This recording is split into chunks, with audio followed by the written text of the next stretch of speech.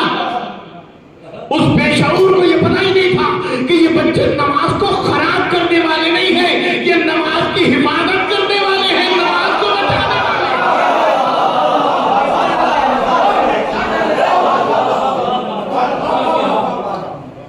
اس بے شعور کو اس بات کا شعور نہیں تھا کہ یہ صرف نماز کی حفاظت کرنے والے نہیں ہیں بلکہ یہ پورے دین اسلام کے معاون ہیں۔ نتیجہ یہ ہوا کہ نبی خطرناک ہوئے اور خطرناک ہونے کے بعد اس سے کہا کیا بکتا ہے، کیا کہتا ہے، کیا کہا تم نے؟ 3 مرتبہ نبی نے کہا کیا کہا تم نے؟ اب تو ڈر گیا، خاموش ہو گیا، خوفزدہ ہو گیا، کہا دکھا پروانہ دکھا۔ اس نے جیب سے پروانہ نکالا۔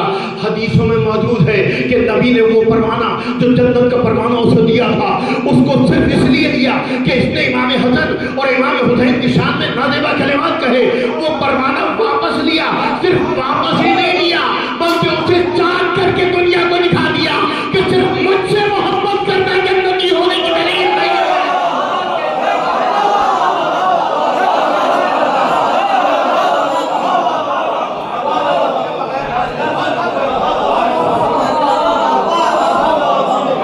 نبی نے قیامت تک کی دنیا کو پیغام دے دیا کہ اگر حسن و حسین سے محبت کرتے ہو تو یقیناً جنت بھی ہو، عقل مند بھی ہو، لیکن اگر ان سے محبت نہیں ہے تو جنت مل بھی جائے گی تب بھی واپس لے لی جائے گی۔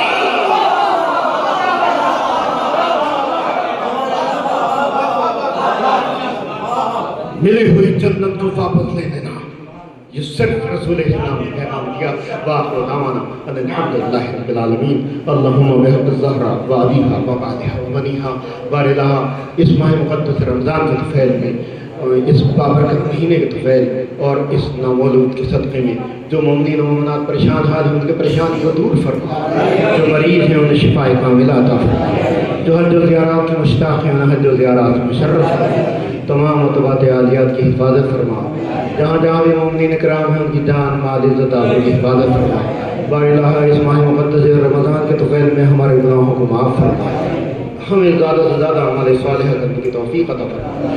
بار الہ اس ماہ مقدس رمضان کے طفیل ہمارے جو اعزاء و اقربا مرحوم ہیں ان کے گناہوں کو معاف فرما، انہیں جواہر رحمت میں جگہ عنایت فرما۔ بانیان محفل، شعراء محفل، شرکاء محفل، دامے درامے سبلے قدمے، جس اعتبار سے جس نے اس محفل میں شرکت کی ہے اس کی دلی و شرعی حاجات کو قبول فرما، ہمارے آخری میں ان کے ظہور میں تاجیل فرما، ہمیں ان کے انصار و اعوان میں قرار دے فرما۔ آج کی اس محفل کا کنوینر جناب